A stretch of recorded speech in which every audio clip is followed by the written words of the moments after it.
Ok. Shalom à toutes et à tous, Erev Tov. Bonsoir à tous ceux qui sont présents en Zoom et tous ceux qui suivent les cours de Michael en replay sur YouTube. Vous êtes nombreux. Et donc, on se retrouve pour parler du Rav Saadia Gaon et de la Parashat Vayetze. Tu as intitulé ce cours « Les voyages et les songes ». Vechavod. Oui. Il y a un rapport entre les voyages et les songes. Bah oui, quand même. Eh ben oui. Et tout de suite, on va voir dans la paracha. On va commencer par... attends, tu dois me donner la main là. De suite. On va tout de suite voir la paracha et ensuite on va voir les commentaires. Yesh, Bon. yesh. La paracha, la voici, la voilà. Ça commence ici au verset 10 du chapitre 28. Vayetze Yaakov mi Beersheva vayelech Harana. On va parler aujourd'hui du début de la paracha. Évidemment, il y a une suite qui est importante, mais on va se concentrer sur le début. C'est connu, mais on va quand même le relire. Et faites attention aux dimensions, c'est-à-dire à la verticale et à l'horizontale. Vayetze Yaakov mi Beersheva vayelech Harana. Il part de Beersheva et il se dirige vers Haran. Et il arrive à un endroit et il établit son gîte, Vayal Ensham, parce que le soleil se couche. Et pour lui, c'était un endroit comme tous les autres. Et il s'organise, il prend une pierre, met Avnei Hamakom, peut-être plus qu'une, et il la met comme à son chevet, comme c'est traduit ici. D'autres disent comme coussin, comme oreiller, et il se couche. Vayachalom. Et alors, à ce moment-là, il rêve. Alors, tout de suite, c'est pour ça qu'il y a un rapport entre Vayetze et entre Vayachalom. Et évidemment, il est en voyage, il part et il rêve. Et donc, il y a un rapport entre, il semble, on n'avait pas vu de rêve jusqu'à présent. Tout d'un coup, il y a un rêve, Vayachalom, on nous raconte un rêve. Par la suite, il y aura beaucoup de rêves. À partir de Parashat Vayetze, on a beaucoup de rêves. On a les rêves de Yosef, on a les rêves de ceux qu'il rencontre en prison en Égypte. On a ensuite les rêves de Pharaon. En fait, l'histoire, à partir de maintenant, fonctionne avec des rêves. Et Yaakov rêvera encore une fois de brebis et de moutons. Il rêve. Il commence à rêver, c'est des rêveurs. Et qu'est-ce qu'ils rêvent?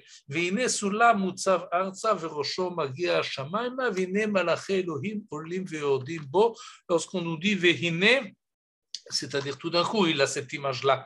Voilà qu'apparaît. Qu'est-ce qui apparaît? Une échelle dressée au sommet et atteignant le ciel, et il y a des messagers divins, des malachim qui montent et qui descendent. Et j'ai dit il y a un instant qu'il faut faire attention aux dimensions. Le début, c'est à l'horizontale. Le mouvement est de Beersheva vers Haran sur la terre. Il se couche par terre. Vaishkav bamakom haut. Tout ça, c'est horizontal. Vayachalom, mais lorsqu'il rêve, il rêve à la verticale. Ça rappelle peut-être ceux qui ont connu le professeur André Neher, qui nous parlait beaucoup de l'horizontale et de la verticale, mais là c'est évident avec le Soulam, Mutzav Arsa Verosho Magia Shamaima, on a tout de suite cette dimension-là de la verticale, alors que Yaakov, il est couché évidemment à l'horizontale. Et Veine Hashem Nitzav Alav, ça c'est maintenant déjà, en plus du rêve, Akadosh Baruch s'adresse à lui et lui fait une promesse et lui dit, voilà, la terre sur laquelle tu te couches, elle sera à toi, elle sera à ta descendance et tu te propageras dans toutes les directions, et encore une fois, à la verticale, mais pas en deux dimensions, mais pas en une dimension, mais en deux, ou peut-être même en trois, ou Faratzta, Yama, Vakenma, Vetsafona, Vanegba. Et je te garderai, je te protégerai, je ne te quitterai pas jusqu'à ce que j'aurai accompli tout ce que je viens de te dire. Et Yaakov se réveille et il est étonné. Et de quoi il s'étonne? Anochi lo yadati, je ne savais pas, je l'ignorais. Qu'est-ce qu'il ne savait pas? il ne savait pas chez Yesh Hashem Bamakom Azeh. Qu'est-ce qu'il croyait? Qu'il n'y a pas de Hashem Bamakom Azeh? Quelle était la avamina, comme on dit dans la Gemara? Qu'est-ce qu'il pensait et qu'est-ce qu'il a tout d'un coup découvert? Et il semble que, en fait, s'il est un bon élève d'Abraham et de Yitzhak, il sait qu'Akadosh Baruch Hu Elohei Hashamayim ve'Elohei Haaretz, et il est partout. Il est en Haran, il est en Eretz Kenan, et donc il n'y a pas d'endroit qui est limité. Il est partout à Kadosh Baruch Hu, donc il est également là où il se trouvait. Mais il sans doute n'était pas conscient de la présence d'Akadosh Baruch Hu, mais en plus, il semble qu'il reconnaît que c'est un endroit spécial. Yesh Hashem bamakom hazeh bimiuchad. C'est un endroit spécial. Et si on accepte l'idée que je viens de dire il y a un instant à propos de l'horizontale et de la verticale, c'est donc l'endroit où ces deux dimensions se rencontrent, c'est là où il se trouve. Ici, là, maintenant, il y a les deux dimensions. L'horizontale de cette terre, qui est très beaucoup mentionné ici, Vaishkav Bamakom Hahu, et il reçoit la terre vraiment physique, le terrain sur lequel il se trouve, et en plus, il y a un rapport avec le divin, et ça, c'est l'endroit dans lequel il se trouve, et il est émerveillé, ou je ne sais pas, plutôt il a eu peur, il est saisi du crainte. Je suis à un endroit très spécial sur le globe terrestre. Je suis, et même, on peut dire, pas seulement sur le globe terrestre, mais dans l'ensemble de l'univers, dans le cosmos, parce que sans doute quand il dormait, il avait les yeux vers le ciel, il voit les étoiles, et il est dans un endroit où il y a un rapport entre le haut et le bas, et l'horizontale et qu'il connaît, et la verticale, et là il se trouve, là où je suis, c'est la porte du ciel. Et sans doute, avec cette idée-là, il se rendort, puisqu'ensuite il se relève. Je ne sais pas s'il s'est rendormi vraiment, mais ensuite, après que on voit Vayikatz, il s'est réveillé tout d'un coup, Vayashkem Yaakov Baboker, il se lève, un peu moins en sursaut, et qu'est-ce qu'il fait à ce moment-là? Qu'est-ce que vous aurez fait pour signaler l'endroit? Comment est-ce qu'on fait? On aurait peut-être pu prendre les pierres et faire un cercle, ou mettre un menhir, ou je ne sais pas quoi. Et en tout cas, c'est plus ou moins ce qu'il fait. La terre qu'il avait mise sous sa tête, si on veut traduire littéralement, c'est le coussin qu'il avait, sur lequel il s'était couché.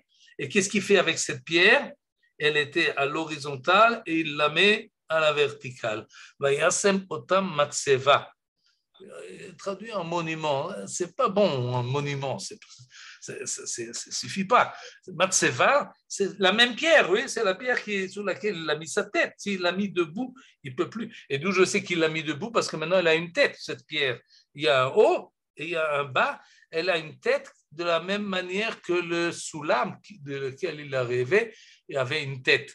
Verosho magia shamaima ve'Hashem nitzav alav. C'est le même terme matseva. Et donc, pour signaler là où je mets cette pierre-là, il y a un contact. La pierre également, elle est évidemment sur le sol et il verse dessus l'huile. Et c'est comme ça qu'il consacre l'endroit. Vaïkra Hashem amakom hahu Bet-El. Il appelle cet endroit Bet-El. Et ensuite, il nous annonce que si je suis en chemin, je vais m'écarter maintenant de cet endroit-là, mais je veux y revenir parce que cet endroit-là est important. Veshavti beshalom el bet avi, vaya Hashem li l'Elohim. Et à ce moment-là, Even Azot Saramti Batseva, en fait, il a posé la première pierre de la construction de Bet Elohim, du Bet Hamikdash. Et c'est ce passage-là que nous avons là au début de la paracha. C'est vraiment extraordinaire. de quelle manière on tourne et on revient à ça chaque année. Ça semble une image assez simple, mais elle est écrite d'une manière tellement condensée, tellement précise que chaque fois qu'on la relit, on peut y voir quelque chose de nouveau et d'important.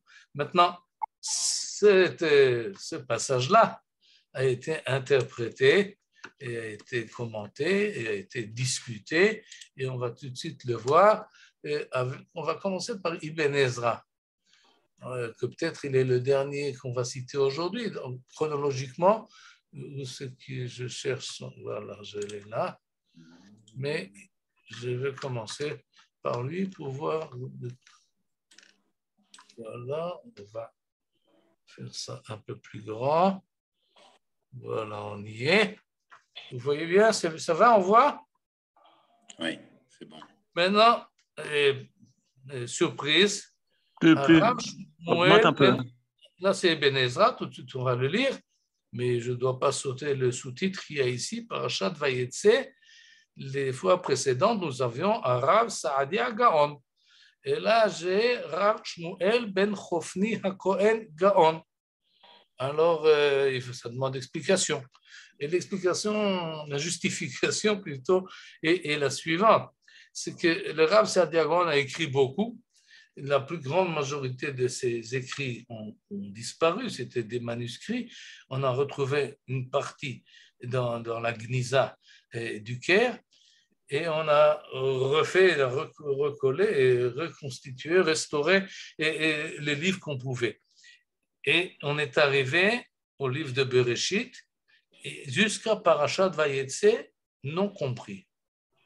On n'a pas l'interprétation du Rav Saadia Gaon sur le livre de Bereshit, on l'a seulement de Parashat Bereshit à Toldot.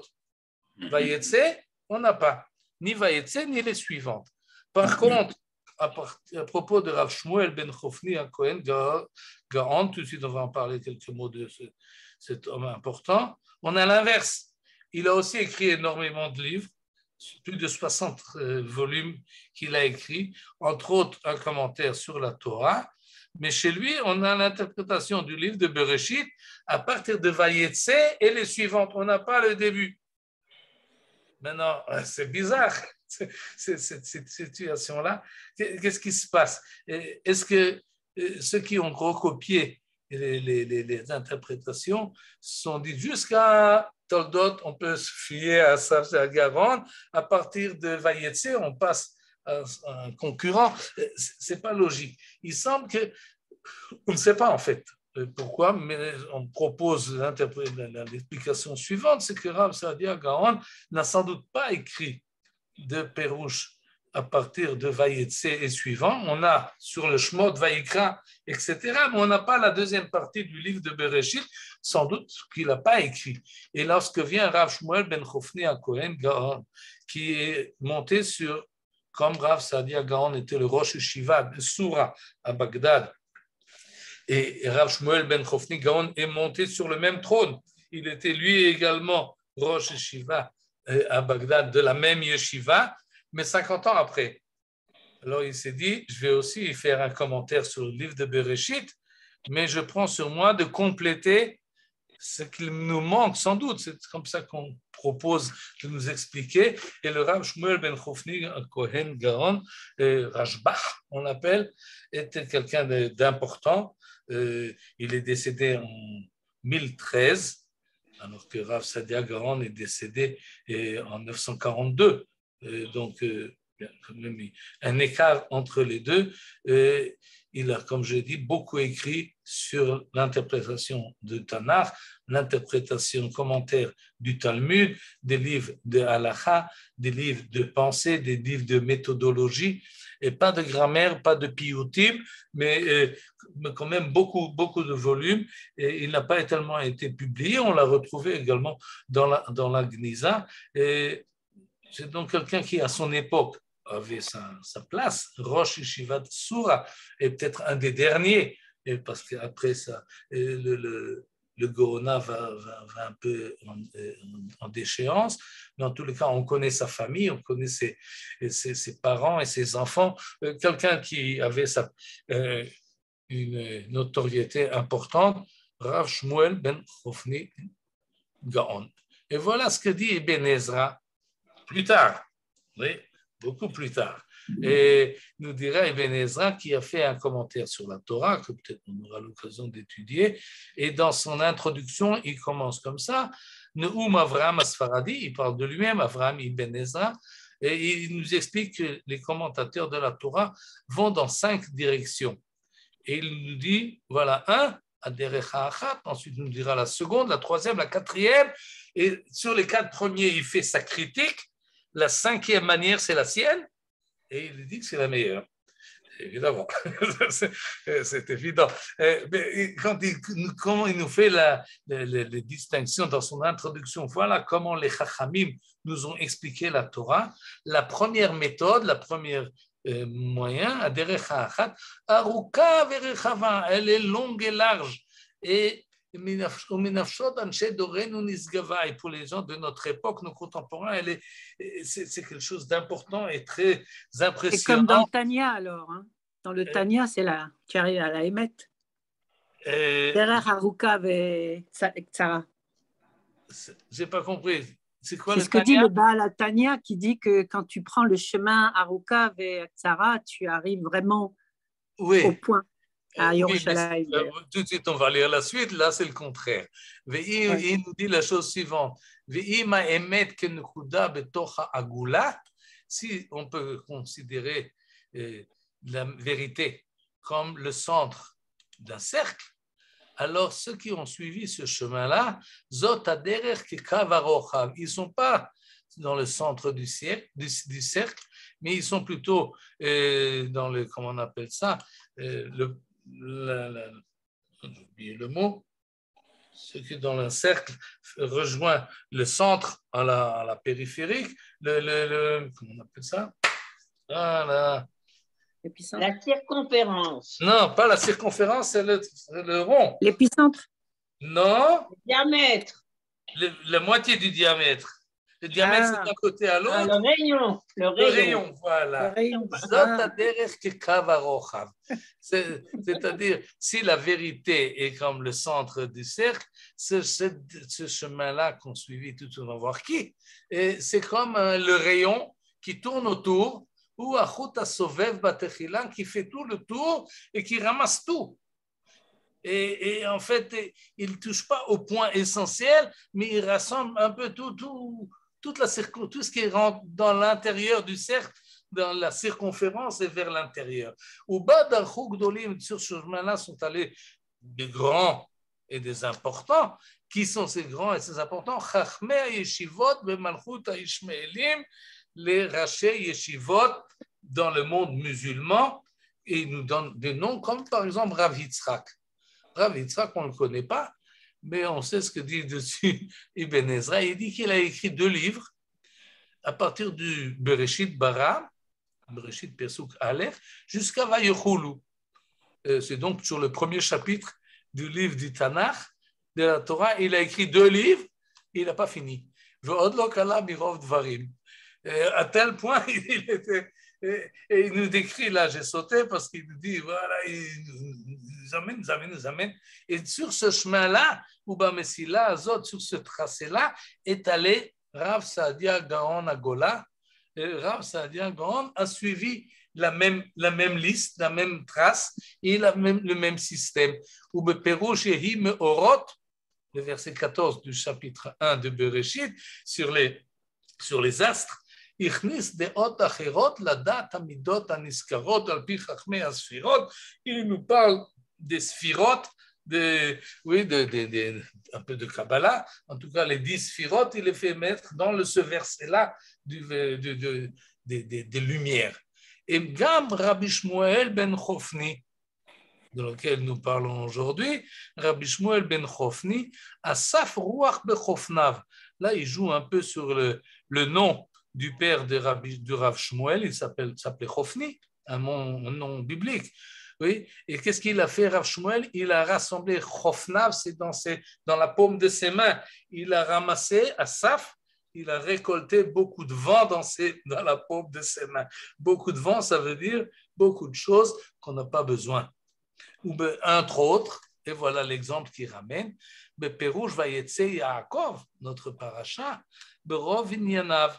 Il a parlé dans Vayetse Yaakov, qu'est-ce qu'il nous parle? Qui iskir Kol Navi Bishmo. À propos de Vayetse Yaakov, il nous rappelle tous les Nevi'im en leur nom et combien de fois chacun a quitté son endroit et pour quelle raison il est allé.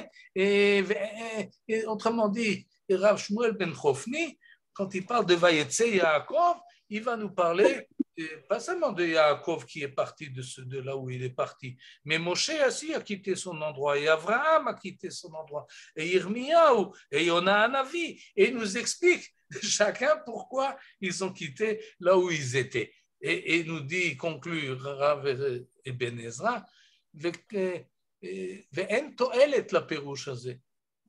Ils nous disent quel intérêt il y a pour chacun là où ils sont allés, et moi je dis qu'il n'y a aucun intérêt à cette explication. Tout ce qu'on y gagne, c'est la longueur. Et lorsqu'on arrive deux versets suivants, ou un peu plus, c'est ce verset 10, et là on est verset 12, il y a Vayachalom. Et à propos de Vayachalom, il a rêvé. Alors le Rav Shmuel ben Chofni nous commence à raconter comment est-ce qu'on résout les Pitaron à Cholomot, et pourquoi est-ce qu'on rêve, et comment est-ce qu'on rêve, et comment interpréter les rêves. Et là-dessus, nous dit Ibn Ezra, c'est pas possible.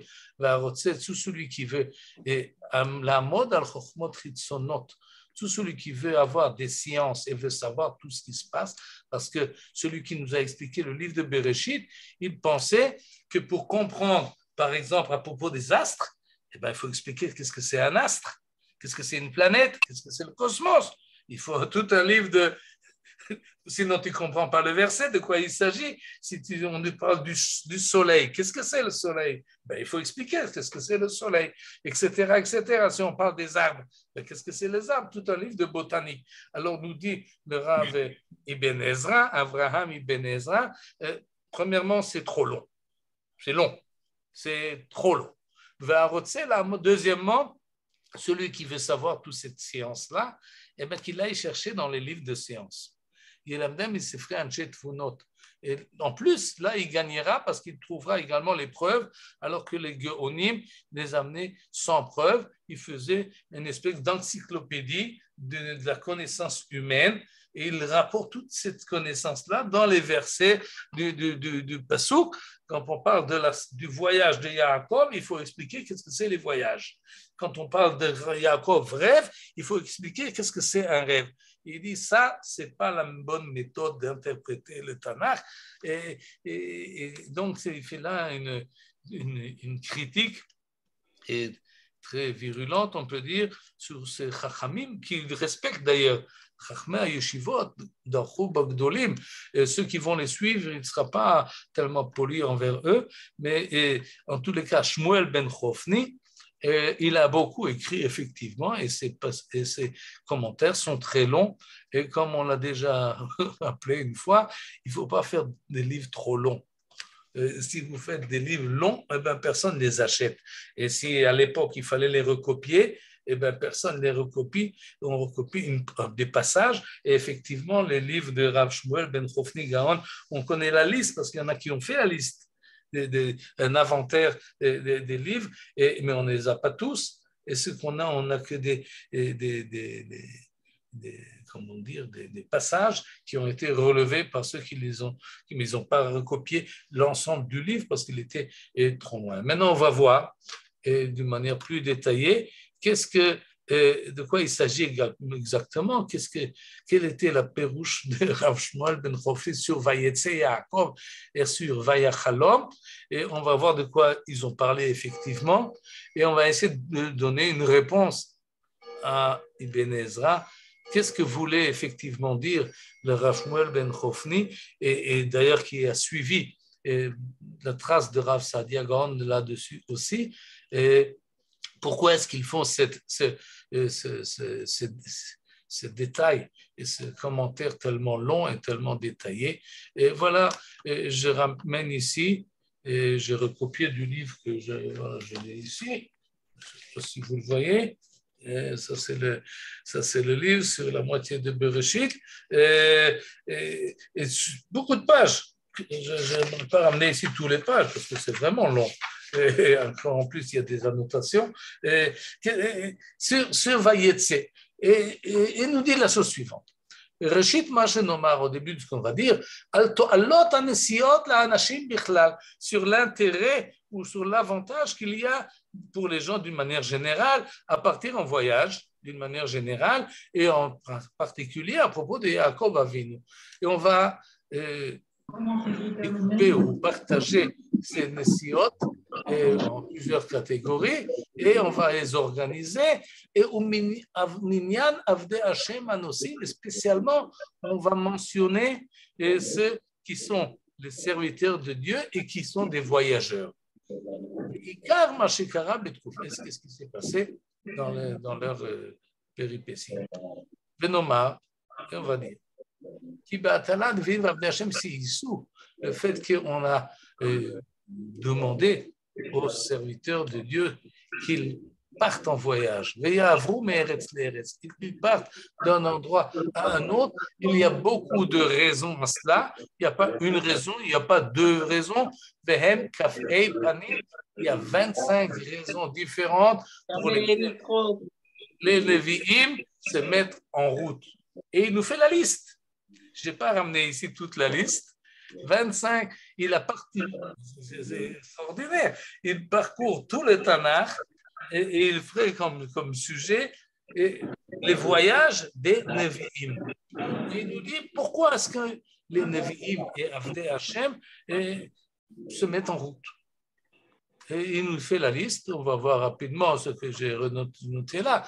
Mais Harishon, par exemple, la première raison, c'est pour mettre à l'épreuve les tzadikim. Le mettre en route, mettre en chemin, c'est une épreuve. Et s'ils réussissent cette épreuve-là, alors ils vont être rémunérés, ils vont être récompensés. Et c'est de la même manière qu'il faut comprendre également un Nesiot chez la Chagim. Je n'ai pas très bien compris qu'est-ce que c'est Nesiot chez la Chagim. Peut-être c'est les pèlerinages, peut-être c'est ceux qui prennent leur voiture la veille de Pessah et la veille de Rosh Hashanah et qui vont faire le soir du Seder ailleurs. Et pourquoi ils vont ailleurs? Et là, on a une réponse. Pourquoi est-ce qu'ils vont ailleurs? C'est une épreuve. Évidemment, s'il y a des bouchons, c'est une grande épreuve. Et s'ils réussissent cette épreuve-là, alors ils auront leur gmoul, ils seront récompensés. Et peut-être que c'est de cela qu'il parle ici. Il ne parle pas des bouchons, mais il parle des pèlerinages qui demandent un effort pour aller là où on va en pèlerinage, disons, au Beth Amikdash. Mais il y en a qui ce n'est pas une récompense, mais c'est une punition pour eux de faire ces voyages-là. C'est pour vérifier leurs fautes, pour les corriger leurs fautes. Il arrive, comme les marqué, Galut mechaperet avon. Les pérégrinations et les difficultés qu'on peut avoir de passer d'un endroit à l'autre, c'est pas toujours simple, c'est pas toujours sympathique. Alors c'est peut-être une punition que doit supporter celui qu'on met en marche. Et il arrive qu'il y a les deux. Il peut y avoir les deux à la fois.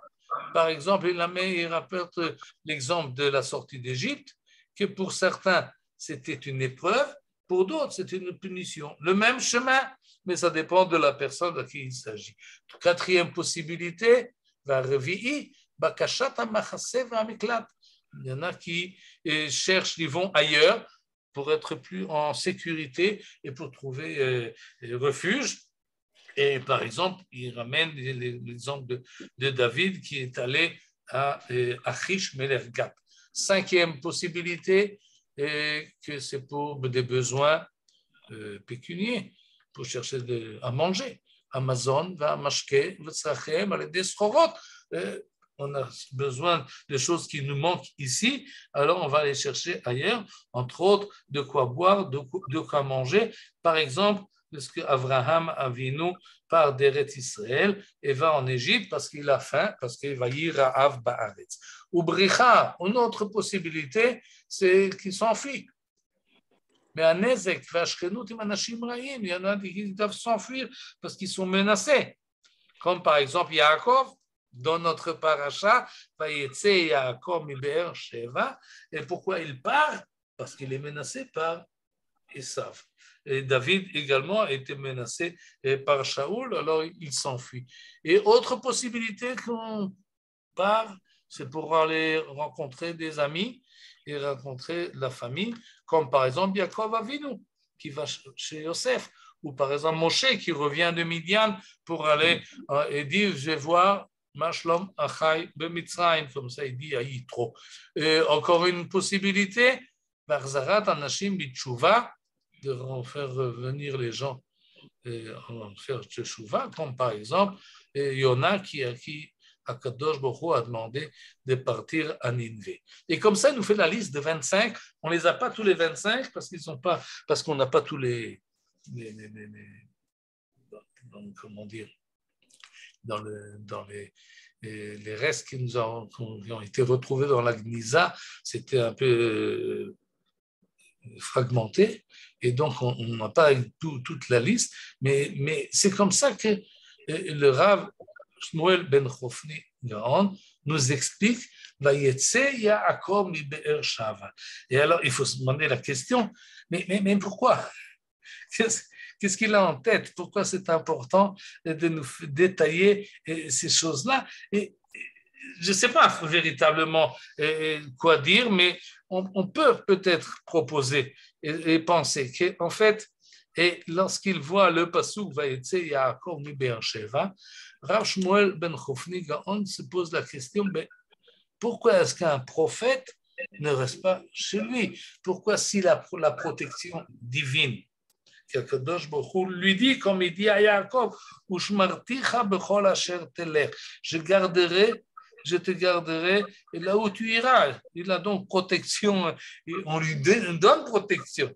Alors pourquoi qu'il s'en va, qu'il reste sur place et tout ira comme pour le mieux? Un prophète, et pour qu'il puisse prophétiser, il doit avoir une situation stable, il doit avoir une ambiance sereine, et il ne doit pas être tremblé d'un endroit et turbulé d'un endroit à l'autre. Et on s'attend qu'un prophète est quelqu'un qui est pesé, qui est posé, et qui se trouve là où il est. Et peut-être c'est cela que Rav Shmuel ben Chofni s'est demandé, et sa réponse est, non. C'est exactement ce qui nous sort de toute cette liste-là. C'est qu'il nous décrit là, en fait, que ce qui arrive aux prophètes arrive à tous.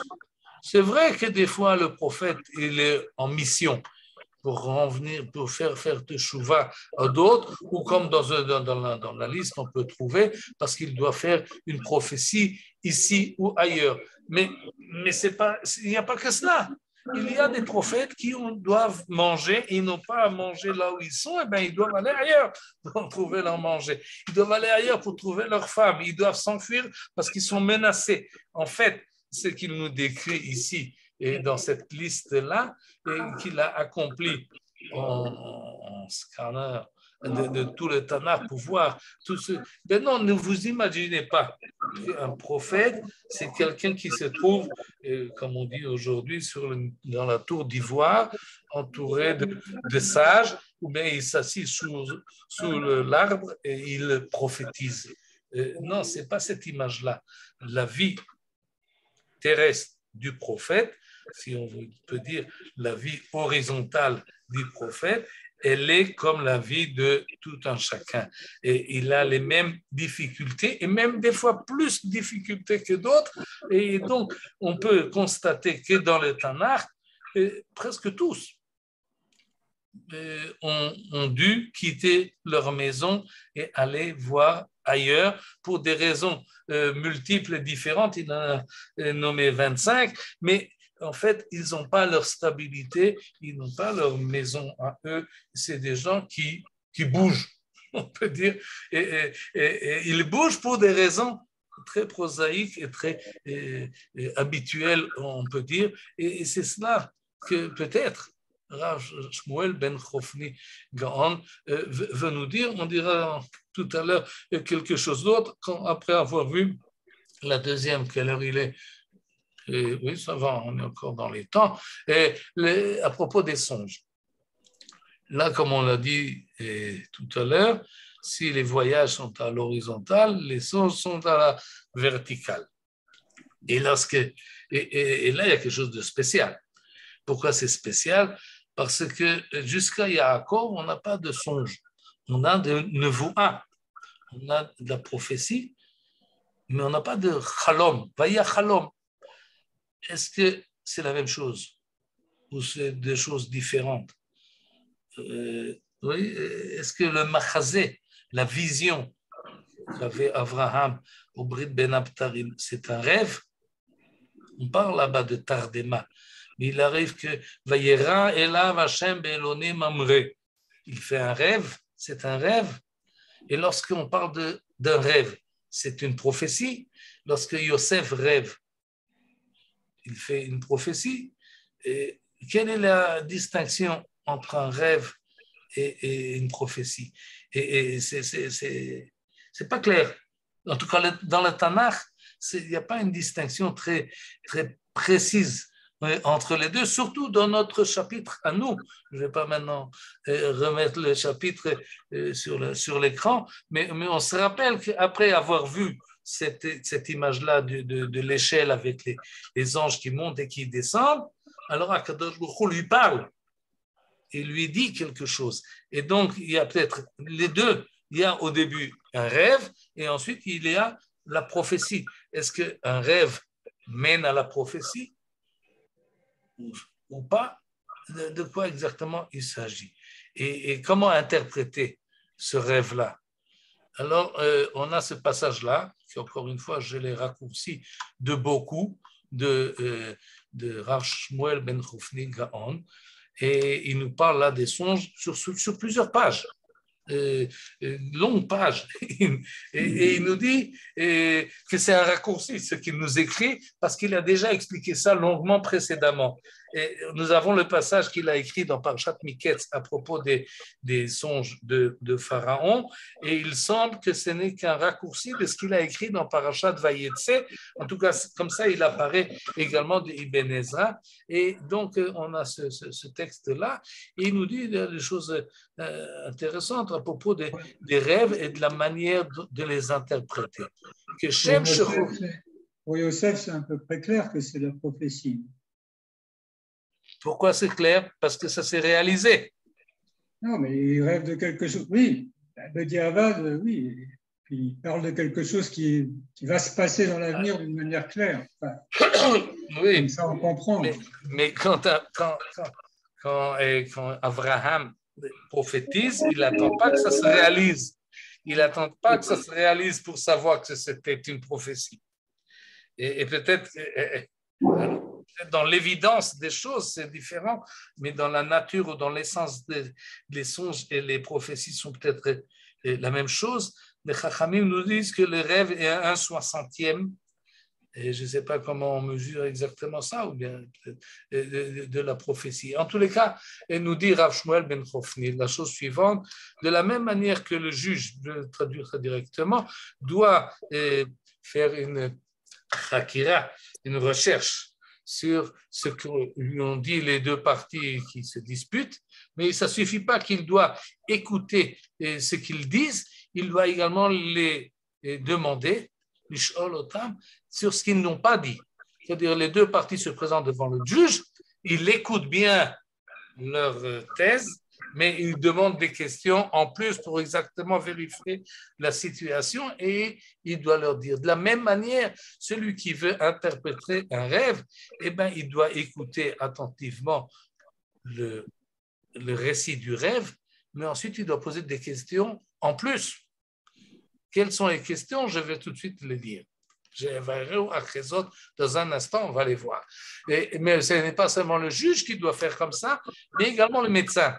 Si vous allez chez le médecin, eh bien, il doit écouter attentivement ce que vous lui dites, mais en plus, il doit poser des questions sur ce que vous ne lui avez pas raconté. Il doit élargir sa connaissance et il doit poser des questions en plus. Si c'est un bon médecin, il doit avoir une vue d'ensemble sur la situation de son patient. ואולם העניינים שחייב הפותר לשאול עליהם, להקיף בחוכמת פתרון החלומות, quelles sont les questions qu'il faut poser, qu'il faut vérifier avant de donner la solution au rêve. Il y a 13 sujets qu'il faut vérifier. Et on ne peut pas résoudre un rêve véritablement si on ne vérifie pas ces 13 possibilités-là. Et là, j'ai pris la liste de tous les 13, mais en raccourci, et on va voir certains, mais pas tous, juste pour avoir une notion. La première, c'est qu'il faut avoir celui qui veut pouvoir donner une solution aux rêves et résoudre les rêves, il doit connaître l'âme humaine et ses possibilités et ses manières de se comporter. Il doit avoir une connaissance générale de ce que c'est que l'âme humaine. Deuxièmement, il doit savoir qu'est-ce que c'est les rêves. Surtout, d'abord, les rêves, c'est-à-dire on considère qu'on a plusieurs âmes, des âmes élevées et des âmes plus basses, et les âmes plus basses ou les énergies plus basses sont des énergies qu'on appelle nefesh behemit, l'âme bestiale, l'instinct de l'homme, qui parfois, c'est eux qui nous font rêver. Et troisièmement, il faut savoir, qu'est-ce que pense? Quelle est la pensée? Quelles sont ses idées? Quelle sont sa manière de concevoir le monde, celui qui est le rêveur? Quelle est sa culture? À quoi il pense? De quoi il parle? Quatrièmement, il faut connaître les maladies de l'âme, les maladies d'une manière générale, et parce que si quelqu'un est malade, s'il a des problèmes psychologiques ou des problèmes physiologiques, eh bien, ça va influencer sa manière de rêver, de quoi est-ce qu'il va rêver, et donc on ne peut pas interpréter son rêve si on ne connaît pas. Il faut lui demander, et il ne viendra pas nous dire j'ai rêvé cela et cela. Il faut lui demander, tu as des peurs, tu as des phobies, tu as des appréhensions, quelle est exactement ta situation? Et en plus, il faut son caractère, Amidot ala echlet. Ensuite, il faut aussi savoir son comportement d'une manière générale. Et il faut savoir qu'est-ce qu'il mange. Mahut mazonotav et kamutam. Combien il mange et qu'est-ce qu'il a l'habitude de manger. En plus, il faut savoir de quoi il vit, quel est son comportement en général, comment il s'habille, avec qui il vit, qui est venu à la maison, qui est son voisin. Beaucoup de choses. Matzav Goufo. Et on a déjà arrivé. Quand est-ce qu'il a rêvé exactement? Au début de la nuit, à la fin de la nuit? Il a bien dormi après, il a mal dormi après. Et il y en a qui pensent que non seulement l'heure du rêve est importante, mais la date du rêve est importante. Si c'est au début du mois, au milieu du mois ou à la fin du mois, ce n'est pas la même chose. Et 11e, est-ce qu'il est riche? Est-ce qu'il est pauvre? De quoi est-ce quel est son gagne-pain? Quel est son travail? Et finalement, les deux derniers, et on écoute les mots qu'il emploie pour décrire son rêve, Milot Achalom. Il y en a qui auraient pu penser que c'est par ça qu'on commence, mais non, ça rêve. Une fois qu'on connaît bien la personne, on peut maintenant se demander et interpréter sa formulation, sa manière de s'exprimer et de vérifier. Et ensuite, voir, il faut être aussi connaisseur de manière d'interpréter les meshalim, les paraboles, parce qu'il y a aussi une manière d'interpréter les symboles et les paroles.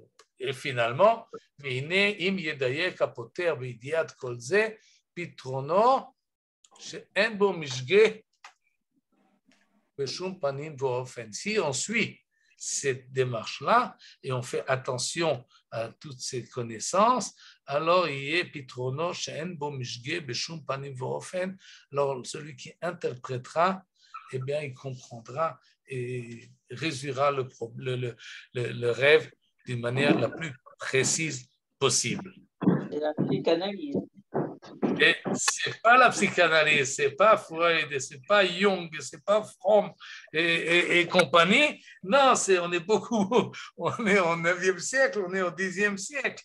On est dans un autre monde. Mais tout de suite, je vais ajouter quelques mots là-dessus pour cette démarche-là qui est Ibn Ezra, toujours le même.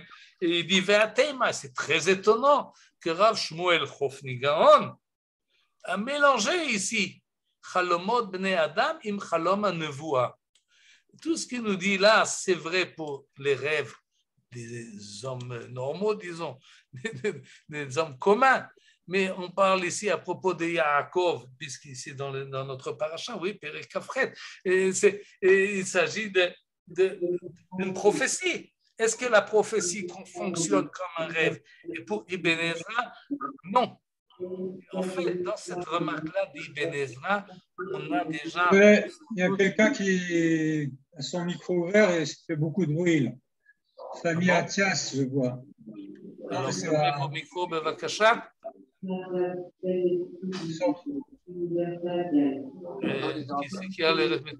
Vous pouvez voir qui c'est qui a son micro ouvert. C'est Athias. Monsieur Athias, fermez votre micro, Bavakasha.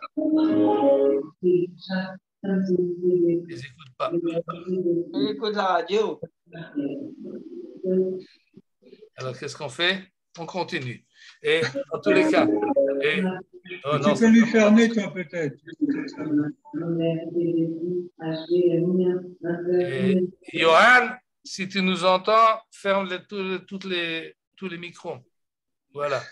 Non. Bon. Non, ça ne va pas. Mais pourquoi? Ça parle plus fort. Je vais parler plus fort. D'accord. En tous les cas, je reviens ici à Ibn Ezra, qui connaît très bien cette littérature de Rav Shmuel ben Chofni Gaon. Sans doute, il avait des textes que nous avons lus, entre autres le texte dans Parashat Vayetse. Il s'étonne,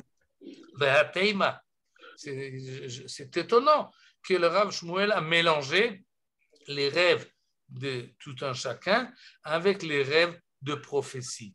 Et cette remarque-là vient nous inciter finalement à dire, c'est exactement ce que voulait dire Rav Shmuel ben Chofni Gaon, qu'un rêve et une prophétie, il y a un rapport.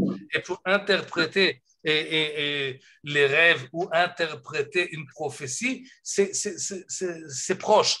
C'est pas que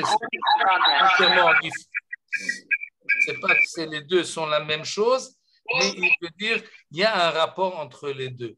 Ce qu'il faut un peu, pour élargir la chose, il faut se rappeler que nous sommes dans un monde ils ont des textes sur ce sujet-là. Aristote a écrit un livre qui s'appelle De Anima sur la nefesh, sur l'âme, où il parle des rêves. Il se relate aux rêves. Il nous explique les rêves. Il a écrit d'ailleurs la même chose, ou même plus large dans un autre livre. Il décrit les rêves. Et pour lui, contrairement au monde biblique, il n'y a pas de prophétie. Pour Aristote, un rêve, c'est une réflexion humaine. C'est le cerveau humain qui fonctionne et qui arrive. Et le problème dans le rêve, c'est qu'il fonctionne, disons de manière générale, il y a la pensée, l'intellect, la pensée contrôlée, et il y a l'imagination. Quand nous sommes réveillés, comme explique Aristote, je fais ça de manière un peu simpliste, quand nous sommes réveillés et nous imaginons des choses, alors notre intelligence peut surveiller notre imagination et la contrôler et l'orienter. Et nous dire, hey, Michael, tu imagines des choses qui ne sont pas semblables, qui sont invraisemblables. Ça n'existe pas, tu t'imagines, tu penses à des choses qui ne peuvent pas exister.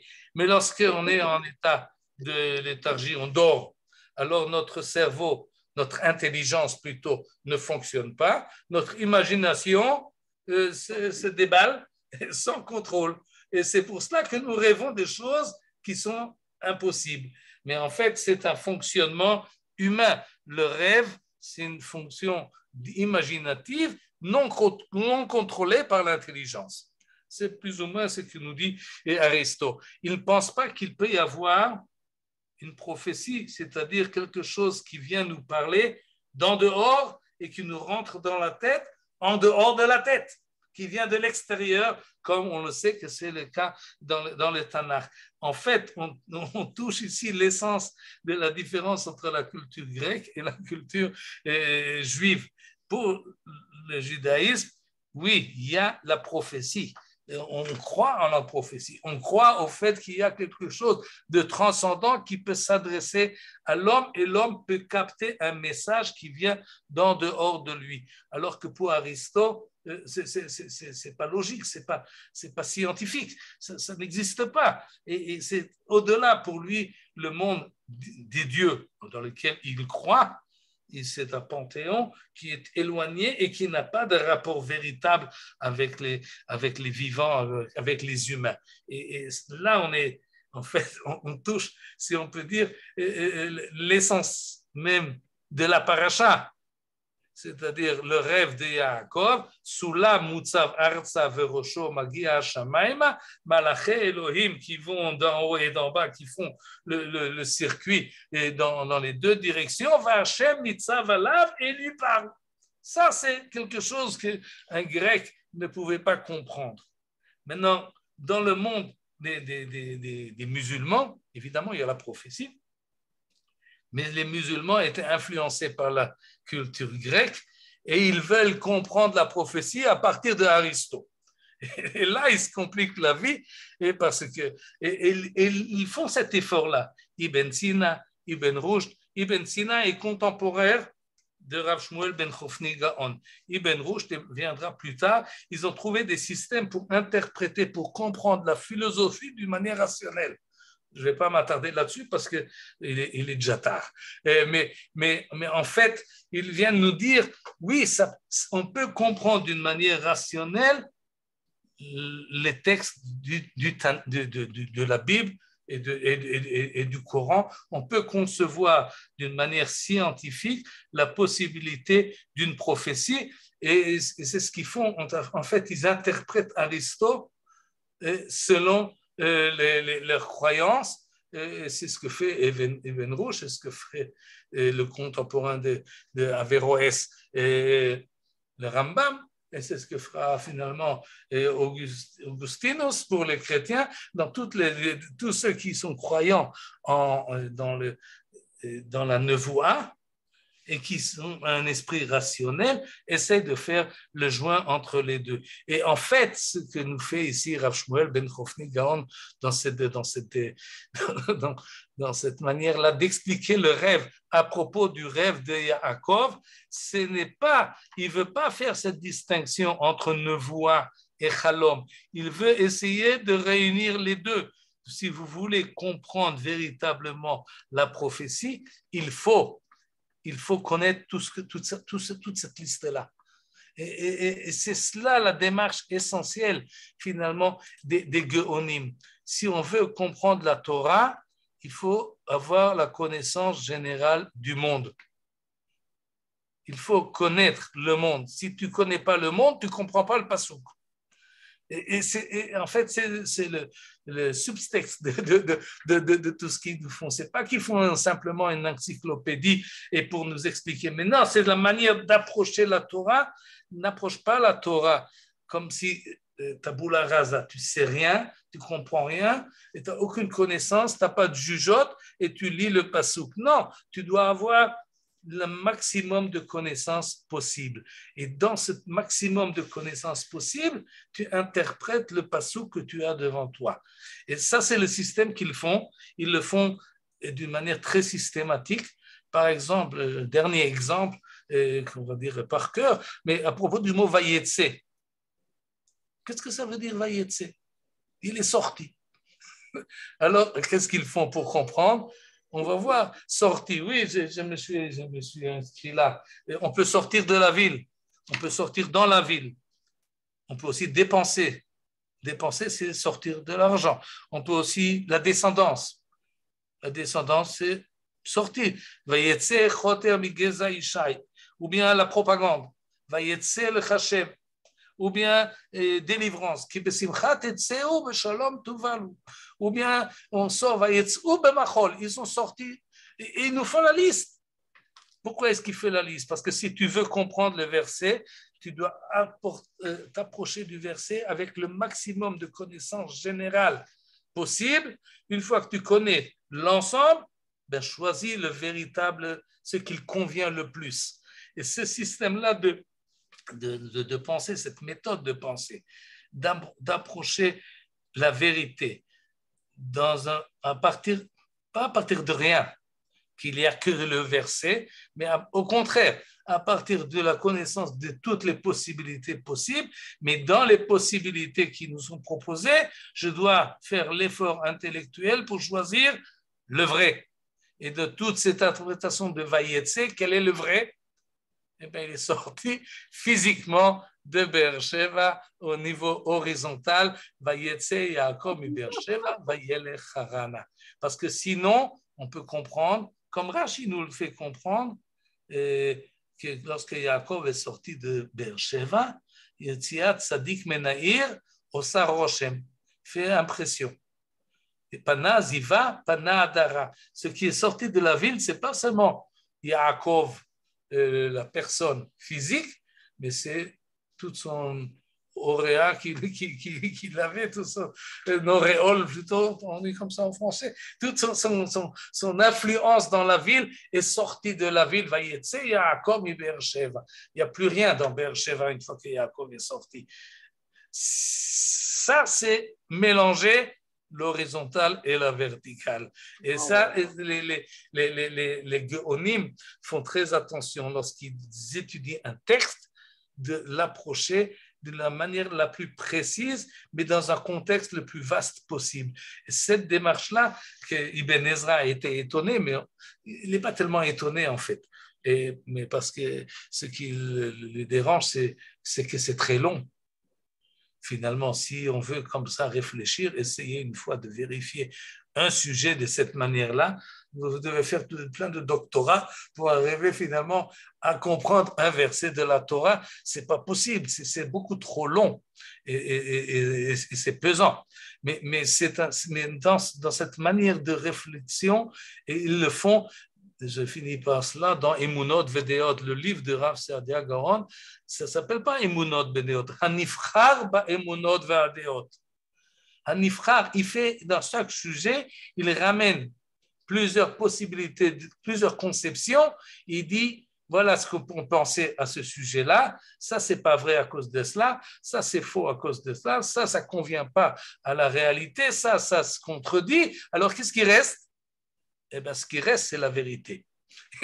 Et cette méthode d'interprétation, elle a sa force, évidemment, elle a son défaut peut-être parce qu'elle est difficile et elle est longue, mais en fait, c'est ce qui est sous-entendu dans ces interprétations-là des Géonim, comme Rav Saadia Gaon et comme Rav Shmuel Ben Chofni Gaon, qui étaient des intellectuels avec une largeur de vue et une profondeur d'interprétation qui peut faire effectivement impression. Et à partir de cela, on peut essayer de réunir l'horizontale et la verticale. Shabbat Shalom.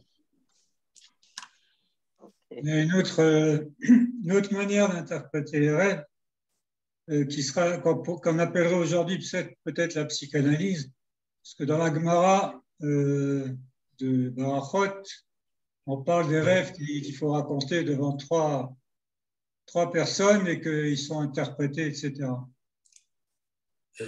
Ok, mais la psychanalyse se base sur d'autres faits, sur d'autres méthodes, d'autres compréhensions de l'âme humaine. Et je ne sais pas si les psychanalystes reconnaissent la prophétie. J'ai une autre question, Michael. J'ai fini ma phrase. C'est-à-dire, si quelqu'un vient chez le psychanalyste et dit « j'ai rêvé de cela », ça m'étonnerait qu'un psychanalyste dira « bon, ben, tu as entendu la voix divine ». Non, mais ça vient de l'extérieur, c'est toujours la psychanalyse vient toujours justement dans les complexes intérieurs et dans les frustrations psychologiques. La Gemara, on parle comme ça, elle ne parle pas de prophétie, elle parle d'interprétation des rêves. Des rêves. Mais est-ce que Yaakov va rêver ou il est prophète lorsqu'il rêve de ses soulames? Je ne sais pas, ouais. Je veux dire, c'est une autre manière de comprendre. Alors, oui, Suzy. Moi, je voulais savoir par rapport aux musulmans s'ils ont essayé de comprendre la prophétie à travers la culture grecque. Qu'en est-il de ce qu'a rêvé ou prophétisé leur prophète Allah? Est-ce qu'on a des explications là-dessus ou pas? Oui, c'est ce qu'a fait Ibn, oui, c'est ce qu'a fait Ibn Sina de manière très méthodologique. Il a pris l'idée d'Aristote que le Dieu est en fait un intellect et par l'intermédiaire de l'intellect agent, l'homme intelligent peut rentrer en contact avec l'intellect universel. Et ça, mais ils se sont quand même appropriés tous nos prophètes. Oui, donc ils ne sont pas influencés par la culture grecque. Oui, ça c'est ce que nous dit Ibn Sina et d'autres. Et d'ailleurs, ils ont une influence importante sur le Rambam, après, surtout sur cette approche philosophique de la philosophie qui essaie de la rentrer dans un système aristotélien ou bien dans un néoplatonien. Il y a différentes manières d'expliquer la chose, mais ça rentre dans le cadre de la philosophie. Alors que Chazal, en tout cas le Mikra, et même plus tard, quelqu'un comme le Ramban ou comme les autres Mekoubalim, ils disent non, si personnellement, je me perfectionne moralement, oui, et j'arrive à un niveau moral, pas intelligence, mais moral, de comportement extraordinaire, de kedusha, je me sanctifie dans mon comportement et dans ma pensée, et dans mes actes et dans ma parole, alors peut-être Akadosh Baruch Hu viendra et hop, de l'extérieur. Ouais. Et ça, c'est pas de la philosophie, ça, c'est de la mystique. Oui, c'est la Kabbalah. Oui. Toda. Mais dans Shmuel ben Chofni, nous sommes dans un monde philosophique d'une manière très, très précise. Il est un philosophe qui, d'ailleurs, a des positions philosophiques sur l'ensemble de ce qui se passe dans le Tanakh. Il essaie d'expliquer rationnellement les situations, les miracles et les autres possibilités qu'il y a.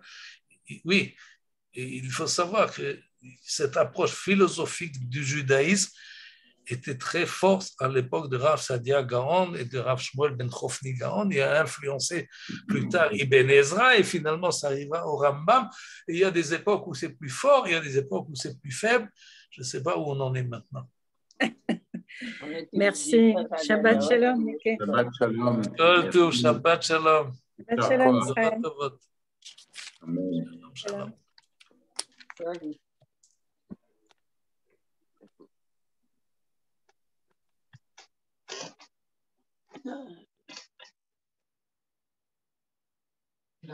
Il y a au niveau de l'armée israélienne un élément de cohésion nationale et de regroupement social, sociétal, au-delà des frictions, des fractures sociales. Ce rôle-là, aujourd'hui, il reste fondamental, et je sais qu'un des sujets, je pense, va également être soulevé par vous plus tard. Là, l'armée joue un rôle très important, au-delà des militaires, au-delà du sécuritaire, au-delà de la mission antiterroriste. Bon, Gérard Miller, puisque vous êtes interpellé par Oliver, en plus je vous laisse réagir. Sur ces chiffres, qui pour nous, à mon avis, disent vraiment quelque chose et ne sont pas faux comme dit Olivier, parce qu'ils montrent que dans la jeune génération, on a peut-être. Je suis par là maintenant, qui est-ce? Sacro-saint armée israélienne. Allez, voilà, c'est comme ça. Non, si je vais le mettre là-bas, pour moi, laisse-moi ici, là-bas, je vais un peu dire. On voit bien tous les autres présents sur ce plateau, même si je suis allé quelque fois en Israël. Ce que je comprends, c'est qu'en effet, l'Israël d'aujourd'hui n'est plus l'Israël d'hier. Dans l'Israël d'hier, comme le colonel Apollinaire vient de l'évoquer, évidemment que Tsahal, c'était Israël. Israël, c'était Tsahal. Il y avait une sorte d'évidence dans le fait d'être israélien et d'être attaché à cette affaire. Quel que soit par ailleurs ce qu'elle a pu faire de détestable indication, c'est un autre débat. à mes yeux. Et je veux dire que c'était évidemment parmi la grandeur d'Israël, il y avait cette dimension-là, d'un peuple en armes et d'un peuple qui se défendait. De même qu'il y avait une grandeur dans les kibboutz et dans ce qu'était Israël au départ. Aujourd'hui, je dirais, Israël devient, peut-être qu'il faut s'en réjouir, de plus en plus un pays comme les autres, avec ce que ça comprend de formidable et ce que ça comprend aussi d'insupportable. Là, c'est l'exemple même. Que autant de jeunes ne puissent pas comprendre ce que leurs grands-parents ont voulu entrer en salle, c'est quand même le signe qu'Israël, en effet, se modernise, moi je dirais se banalise de ce fait. Donc, c'est plutôt un positif. Non, moi, c'est une normalisation. C'est pas du point de vue militaire. Je ne sais pas ce qui est meilleur pour la sécurité d'Israël, mais je sais en tout cas que ça dit quelque chose de l'idéologie dominante, qui n'est plus effectivement l'idéologie des pionniers. Olivier, pardon, et je vais rappeler que votre fils sert à l'armée.